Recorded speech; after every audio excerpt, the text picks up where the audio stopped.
Hello dear students, welcome back to English session today.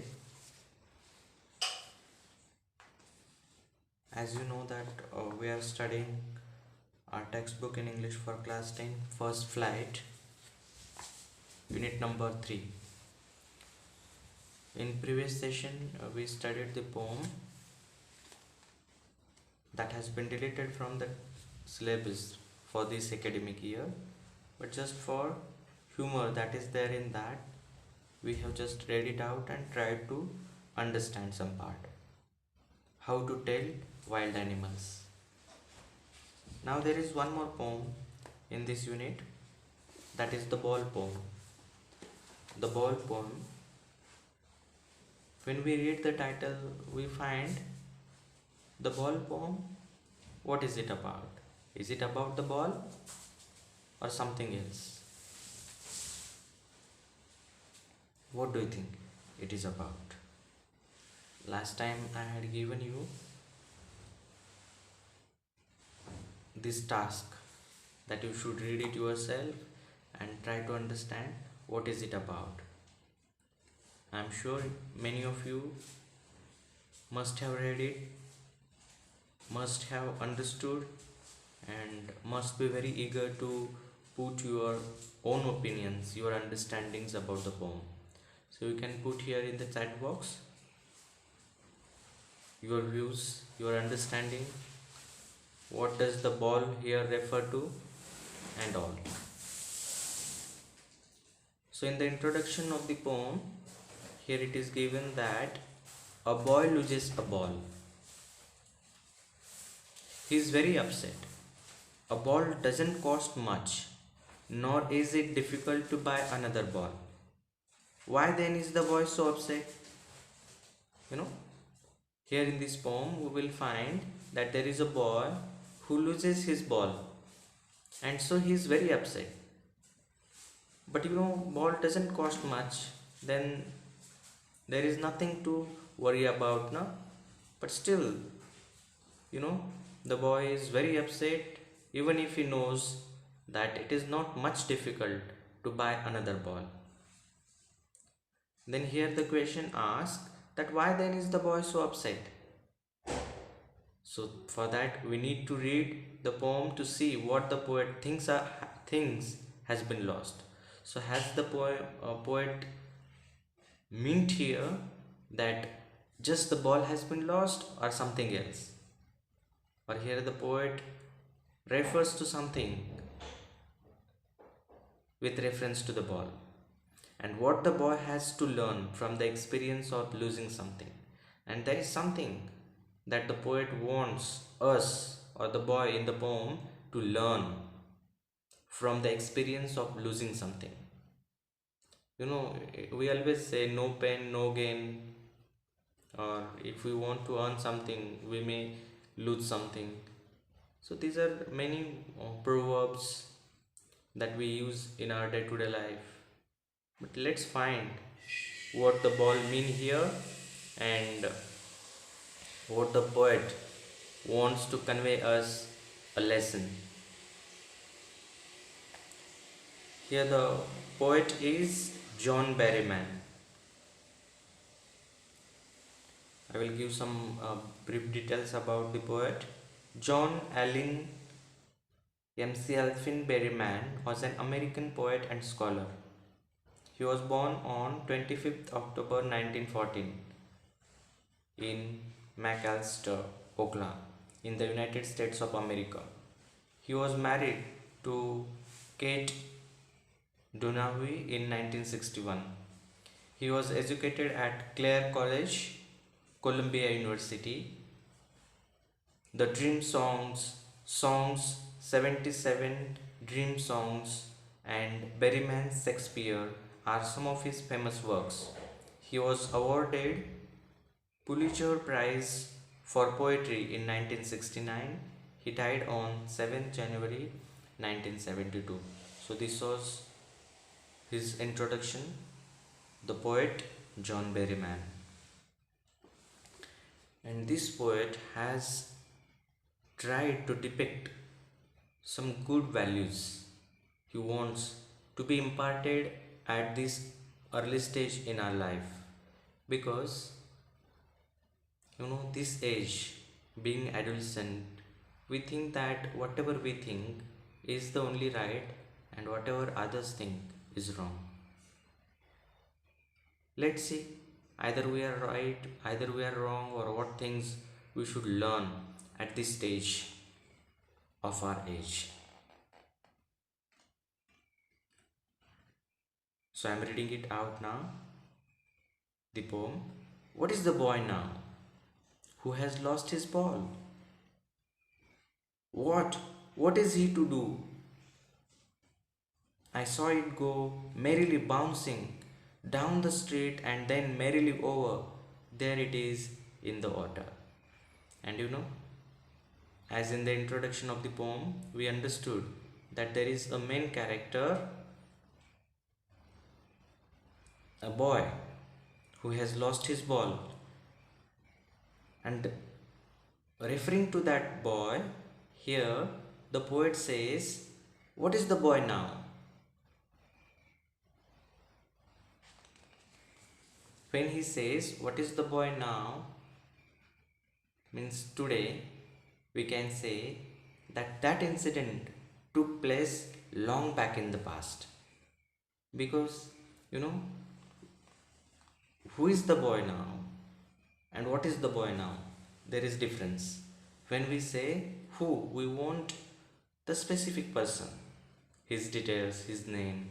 But when we say what is the boy now, we expect here his profession, or he is now not the one he was that time. He was just a little boy that time, but today he is something or somebody different. Who has lost his ball? What is he to do? And what should he do now? Or what is he going to do after he has lost ball? And where has he lost? How he lost? That has been given here. I saw it go merrily bouncing.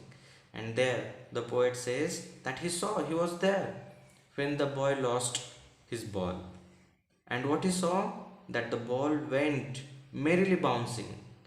And the ball bounced when he was playing and went away from there.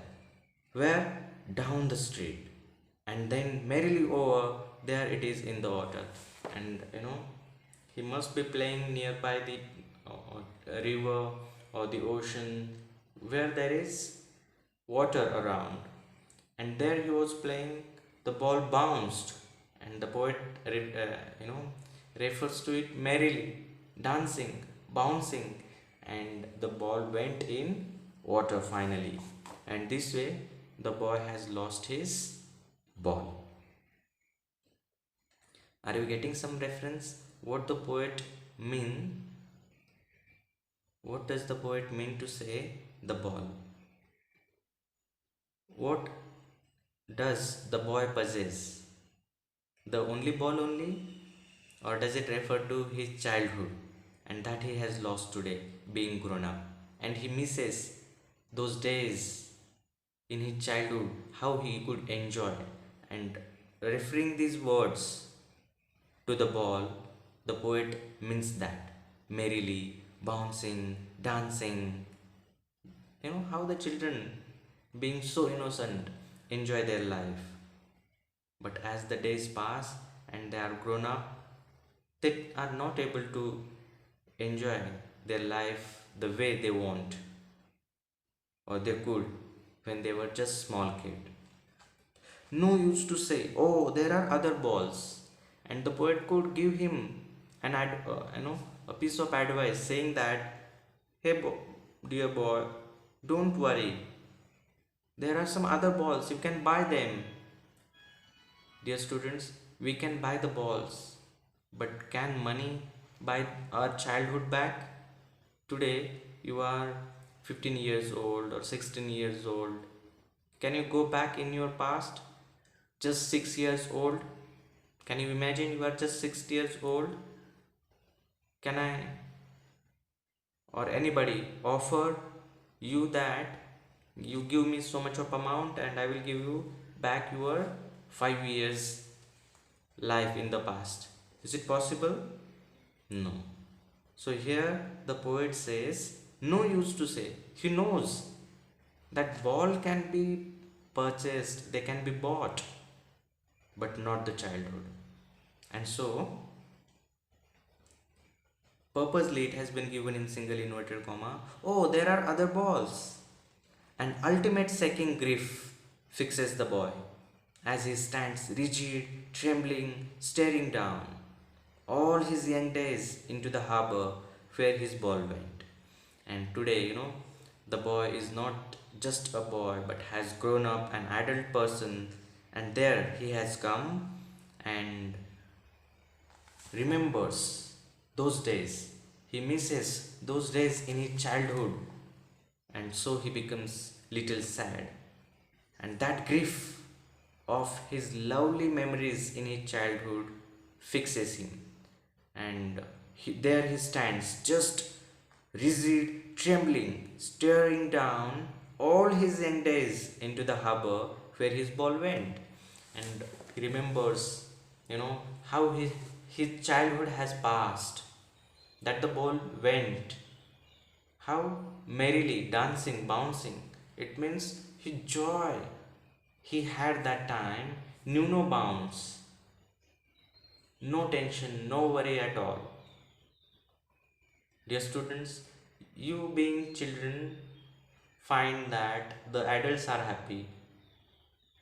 You find that they can do whatever they want, and there are some restrictions being children. But that's not the fact.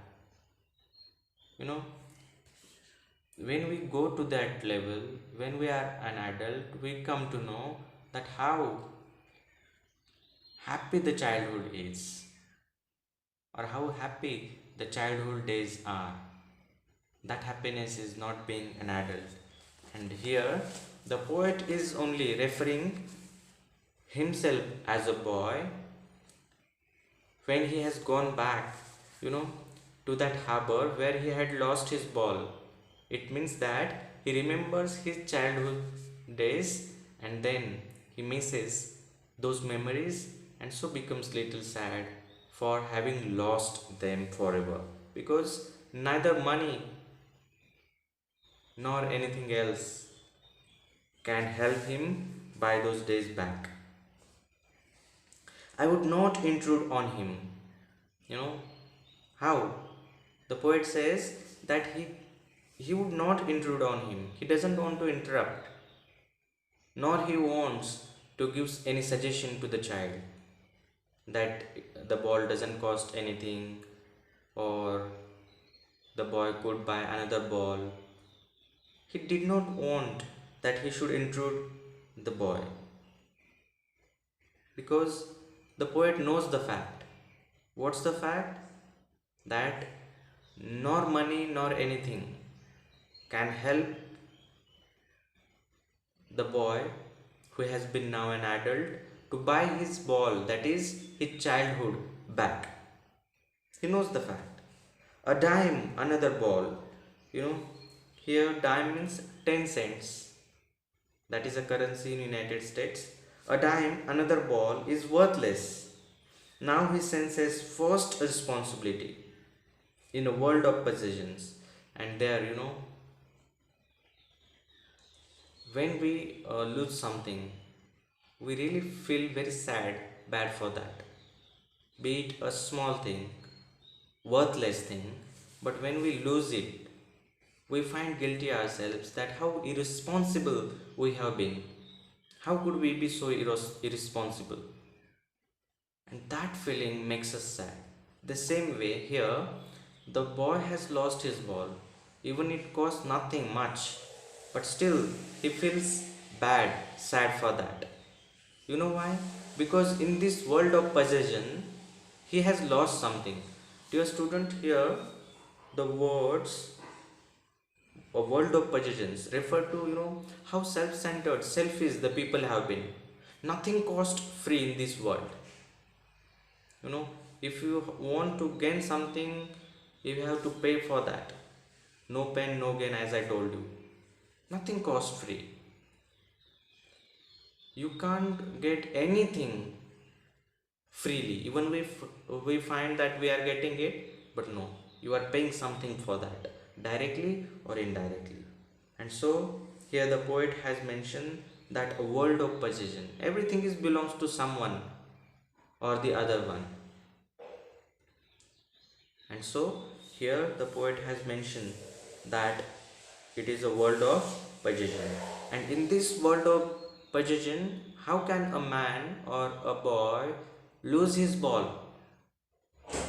Because once he has lost, he is not going to get it back. And that feeling made him little responsible. He senses his first responsibility in his life, that he should look after and take care of his own things. Dear students, here the poet means to say that this is your childhood, you should enjoy it. And how can you enjoy your childhood? You can enjoy it, doing the things that you are supposed to. Did the poet intrude on the child? No, because he knows that the child should learn himself. And dear students, in Hindi it is well said that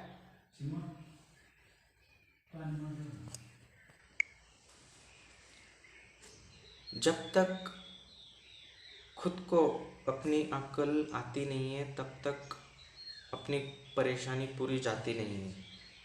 Means until and unless we realize the things ourselves, whatever people say, whatever they give you pieces of advice, they don't work.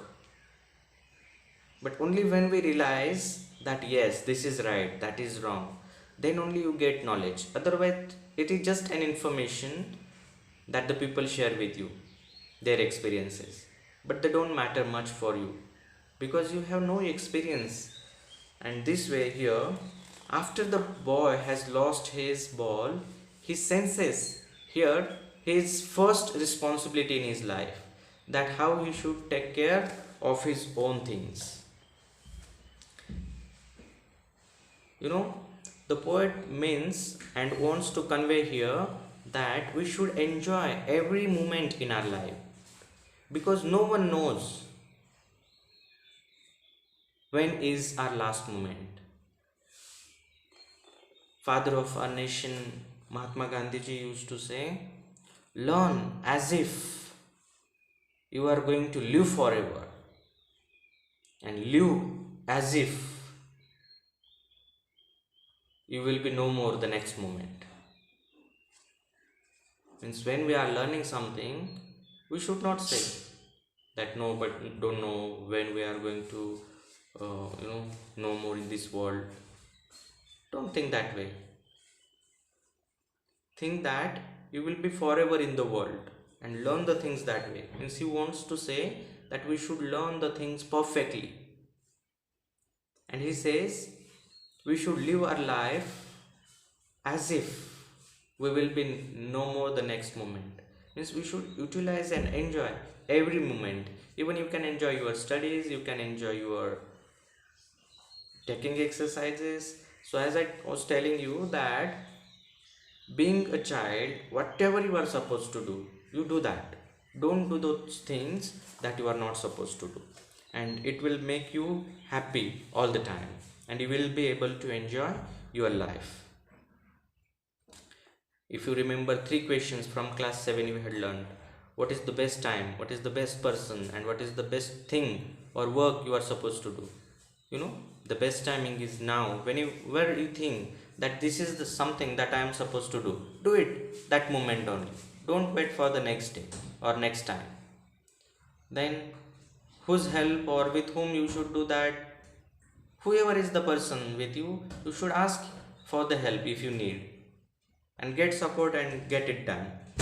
What is the work that is the best that you are supposed to do? Whatever is there that you are supposed to do now. For example, now you are supposed to pay attention to me and listen carefully whatever I am saying as far as the ball poem is concerned. That's your responsibility.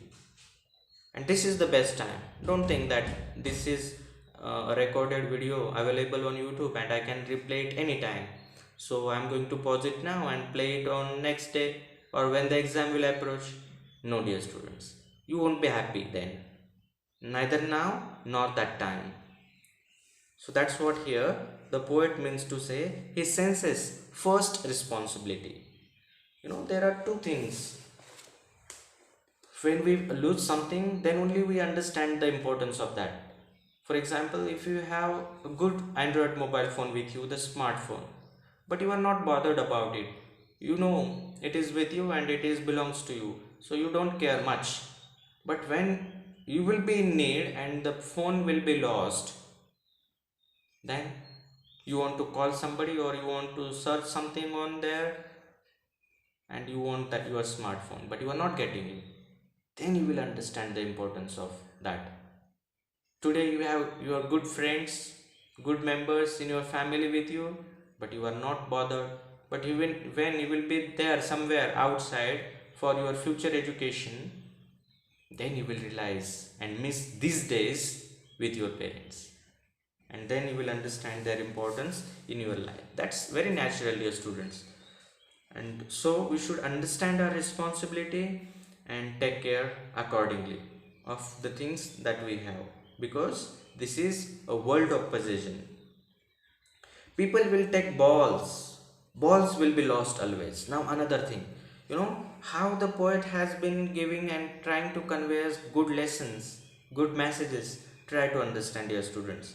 Firstly, he is referring that how our life is enjoyable, we can enjoy it all the time. How he reminds us that it can be lost, and then when something is lost, means when time passes, then we realize the importance of those things. It gives us sense of responsibility, and it also says that here everybody is selfish, everybody is thinking of herself, himself, or themselves. And in this world of possession, how we should take care of ourselves. And what if you have lost something? So you should just be sad, I have lost, and just worry, or you should try to find some solution. This is what here now the poet is going to tell us. People will take balls will be lost always, little boy. And this is a world. There was a poem in class 9, not in your curriculum, in the previous one, there was another English communicative. The Brook was the title of the poem. Men may come, men may go. Means people in our life will come, some will go. The friends we have today may not be with us tomorrow. There will be some other strange people in our life, and they will finally become our friends. So there will be ups and downs in our life. You will gain something new in your life, and the same moment you will also lose something in your life. But you should be patient. You should understand that even this will pass. Ups and downs will always be there in your life. You just witness them, observe them, learn something from those experiences, and move ahead, go ahead. That's what here the poet means to say, that people will take balls will be lost always, little boy. And he also means to say that the childhood you have today will pass, definitely. There will be new generations who will get those childhood, those newborn babies. They will be able to enjoy their childhood. You will lose it. But you should always remember that if you are losing something, you should not be sad, but go ahead, move ahead from there, and learn a message and forget about it. And no one buys a ball back. And that's what, once the childhood has passed, you won't be able to buy it back. You can buy a ball, but here the ball refers to the childhood. Money is external, means if you think that with the help of money you can buy the ball, no. You can buy the ball only, but not the childhood, because money is external. It has some limitations. With money you can't buy happiness. For example, there are good quotes about money.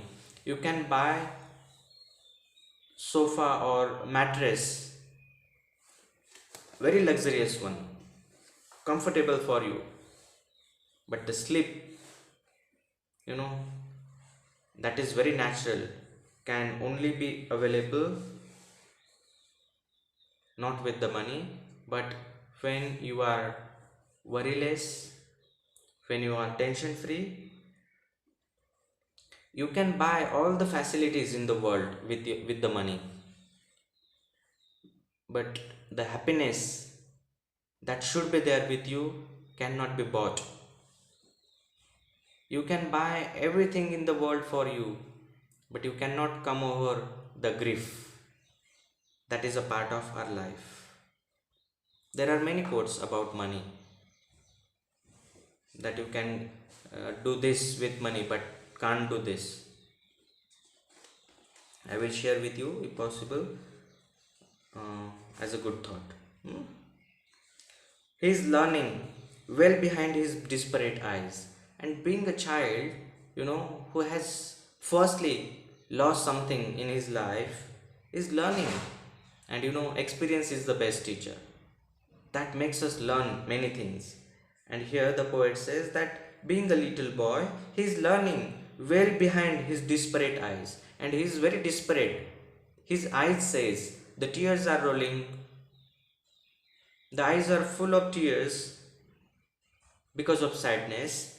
And so here the poet says that he is learning well behind his disparate eyes, because he was disappointed, he was helpless, he has lost his hope in his life after losing his ball.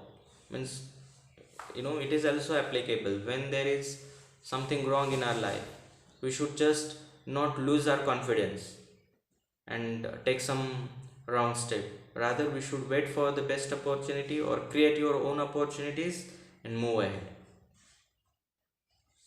The epistemology of loss. Here, epistemology of loss means understanding the nature of loss, what it means to lose something. You know, the no, the epistemology of loss, how to stand up, knowing what every man must one day know, and most know many days how to stand up. And even if you have lost something in your life, you should not lose your confidence. You should not lose the courage that you have. Rather, you should find some more options, alternatives, and you should try to come over this loss that you have. Here I remember that I had shared with you last year also, that Thomas Alva Edison, one of the greatest scientists, when he saw that his own laboratory, where he used to do thousands of experiments, and he did finally thousands of inventions, he found his laboratory burning on fire and started laughing. People around, the spectators, thought that he went mad. But then he declared that whatever mistakes in his life he had done were all burning that time in the fire, and they were on bonfire, not his loss. But there he finds positive things, that his mistakes were burnt, not his inventions. And that was the reason that he was laughing. He did not lose his confidence, and after that also he tried and invented many things in the world, like bulb and all. So knowing what every man must one day know. So you should know you are going to be an adult in your life. There will be many loss or some gains in your life, but you should stand up. Even if it is good, even if it is bad, you should stand. You should not lose your confidence. And most know many days.